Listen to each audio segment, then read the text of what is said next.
எவ்வளோ நாள் ஆச்சு பிரியாணி சாப்பிட்டீங்கன்னா டேஸ்டாக இருக்கும். வீட்டுக்கு காசு கொடுக்க துப்பில்ல, பிரியாணி மாதிரி கேட்குது அவனுக்கு. ஏய், யார் வீட்டு நாயடா தூக்கிட்டு வர? தெருவில் இருக்கும்போது பாவமா இருந்துச்சுப்பா, அதான் எடுத்து. நீ ஏன் தண்டை சோறு இது வேற தண்டை சோறு போடணுமா?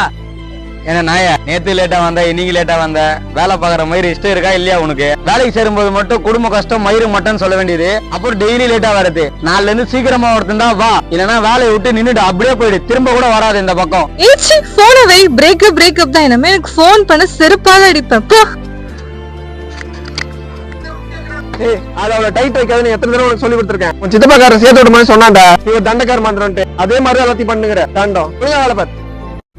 எப்ப பார்த்தாலும் போனே நோண்டிட்டு இருக்க நீ. ஒரு மாசம் பாப்பேன், வேலை கிடைக்கலன்னா அவனுக்கு கல்யாணம் தான். பாப்போதே ஒரு கடுப்பாதான் இருக்கு மச்சான். வண்டியை காணும்டா, 2 நாள் ஆச்சு. போலீஸ்லயும் கம்ப்ளைண்ட் கொடுத்தேன், எதுவும் ரெஸ்பான்ஸும் பண்ணல.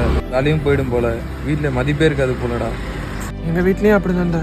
நான் அசிங்கப்படுறதெல்லாம் பாய்த்தன்னு சொல்ல முடியல மச்சான். எனக்கு வேலை கிடைக்கலடா. எங்க வீட்லயே கல்யாணம் பண்ணிக்கணும்னு சொல்லி டார்ச்சர் பண்றாங்க. கேவலம் ஒரு 12,000 சம்பளத்துக்காக நாயை விட கேவலமாக ட்ரீட் பண்ணுறாங்க. உங்களுக்குலாம் காசு தான் பிரச்சனை, எனக்கு வாழ்க்கையே பிரச்சனை. யார் வீட்லையாவது சாப்பிட்டு இருக்கும்போது தட்டை பிடிங்கிருக்காங்களாடா? எங்கள் வீட்டில் பிடிங்கிருக்காங்க. மாதிரி ஆயிடுச்சு மச்சான். சீக்கிரம் எல்லாத்தையும் மாற்றணும்டா.